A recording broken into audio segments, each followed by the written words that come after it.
एक घास प्रेमाचा खास तुमच्यासाठी. आज आपण पाहणार आहोत अतिशय पौष्टिक, पाचक आणि झटपट होणारे दुधी भोपळा आणि पोह्यांपासून कुरकुरीत थालीपीठ. तर इथे एकदम कुरकुरीत असं थालीपीठ इथे बनवूयात. तर आता रेसिपीला सुरुवात करूया. इथे आपल्याला एक दुधी स्वच्छ धुवून घ्यायचा आहे, नंतर त्याचे साल काढून घ्यायचे आणि नंतर तो किसून घ्यायचा आहे. काय होतं, मुलं सहसा दुधी भोपळ्याची भाजी खायला नाक मुरडतात, पण जर तुम्ही या पद्धतीने कुरकुरीत थालीपीठ बनवून दिले तर ते अगदी आवडीने खातील. तर आता इथे आपल्याला दुधी असा साल काढून घेतला की किसून घ्यायचाय. आता इथे दुधी आपल्याला 2 कप किस निघेल इतपत घ्यायचंय. आता एका मोठ्या भांड्यामध्ये आपल्याला दुधी काढून घ्यायचंय. नंतर इथे 1 वाटी पोहे, जे आपण रेग्युलर पोहे वापरतो ना, ते पोहे घ्यायचे आणि ते आता मिक्सरला जाडसर अशी पावडर बनवून घ्यायची अशा पद्धतीने. आता दुधीमध्ये ही पावडर घालायची. नंतर पाव कप इथे बेसन घ्यायचंय आणि 1.25 कप इथे गव्हाचं पीठ घ्यायचंय. तर गव्हाच्या पिठाऐवजी तुम्ही इथे ज्वारीचं पीठ वापरलं तरी सुद्धा चालेल. नंतर यामध्ये काही मसाले आपण इथे हिरवी मिरची, आलं आणि लसूणाचा ठेचा करून घेतलाय. नंतर ओवा, जिरे, तीळ, हिंग, हळद, धना पावडर आणि मीठ. आता हे मसाले आपल्याला ह्या मिश्रणात घालून घ्यायचे. नंतर तीळ सुद्धा इथे आपल्याला लगेच घालायचे आणि थोडीशी आता पहिली महत्वाची टीप म्हणजे दुधी भोपळ्यामध्ये पाण्याचं प्रमाण खूप जास्त असतं. जेव्हा आपण त्यात मीठ आणि मसाले घालतो तेव्हा त्याला पाणी सुटतं आणि पीठ मळताना पाण्याचा वापर थोडा टाळावा. आणि जर पीठ जरा कोरडे वाटले तर अगदी थोडंसं पाणी इथे आपल्याला वापरायचंय. अगदी 2 ते 3 चमचे इथं पाणी आपल्याला पुरेसं होतं. आता छान असा घट्ट गोळा तयार करून घ्यायचा आहे.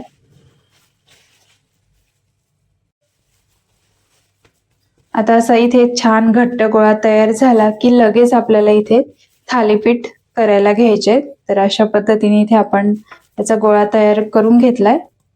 आता लगेच आपल्याला इथे तवा गॅसवर ठेवायचा आहे आणि तापायला ठेवायचा आहे. तोपर्यंत इथे आपण आता थालीपीठ थापून घेऊया.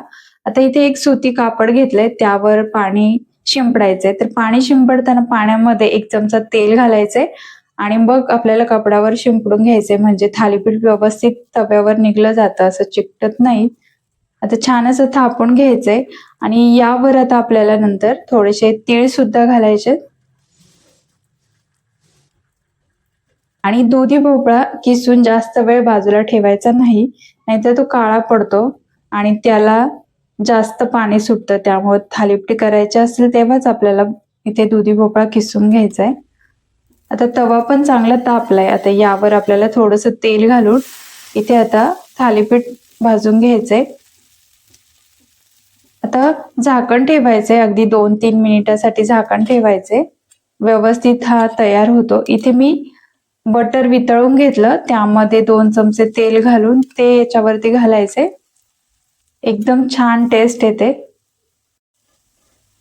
आता इथे आपण भाजून घेऊया. आणि जर पीठ चुकून जास्त सैल किंवा चिकट झालं तर त्यात थोडं अजून ज्वारीचं पीठ किंवा बेसन मिक्स करायचं, ज्यामुळे थालीपीठ कपड्यावर व्यवस्थित थापता येतील. तर बघा, इथे छान असं कुरकुरीत होईपर्यंत भाजून घेतलंय. आता आपण हे काढून घेऊ आणि असेच आपण सगळे थालीपीठ तयार करून घेऊया. आता थालीपीठ तव्यावरून काढल्यावर ते एकमेकावर रचून ठेवायचे नाहीत, नाहीतर काय होतं, वाफेमुळे ते मऊ पडतात. तर ते थोडे वेगळे किंवा जाळीवर ठेवा, ज्यामुळे त्याचा कुरकुरीतपणा टिकून राहील. आता इथे थालीपीठ आपण थापून घेतले. नंतर यावर पुन्हा तीळ घालायचे आणि छान आता हे भाजून घ्यायचे. आता आपल्याला हे कुरकुरीत होण्यासाठी बटर किंवा तेल जरा जास्तीच वापरायचं. इतके भारी कुरकुरीत थालीपीठ इथे तयार होतात ना. तर अशाच करून आपण आता हे थालीपीठ मस्त कुरकुरीत भाजून घेऊया. तर थालीपीठ भाजताना एकदम खरपूस भाजायचे, थोडंसं बटर जास्तीच वापरायचे. खूप कुरकुरीत थालीपीठ छान लागतात खायला. आणि बाहेर पाऊस पडतोय आणि असं गरमागरम जर समोर आलं ना, वा क्या बात है. पहा, आपले गरमागरम पौष्टिक आणि मस्त कुरकुरीत दुधी भोपळा आणि पोह्यांचे थालीपीठ खाण्यासाठी तयार आहे. तर हे थालीपीठ तुम्ही दही, लोणी पुदिन्याची चटणी किंवा अगदी टोमॅटो सॉस सोबत सुद्धा खाऊ शकता आणि लहान मुलांच्या डब्यासाठी किंवा सकाळच्या नाश्त्यासाठी हा खरंच एक उत्तम आणि हेल्दी पर्याय आहे. तर खूप अप्रतिम इथे रेसिपी तयार झाली. तर तुम्ही सुद्धा ही रेसिपी नक्की ट्राय करा आणि कशी झालीये, आवडली का नाही ते सुद्धा सांगा. आणि आपल्या चॅनलला जर नवीन असाल तर सबस्क्राईब करायला विसरू नका. तर पुन्हा भेटूया अशाच एका खमंग रेसिपी सोबत. तोपर्यंत मस्त राहा, मस्त खा. Bye bye.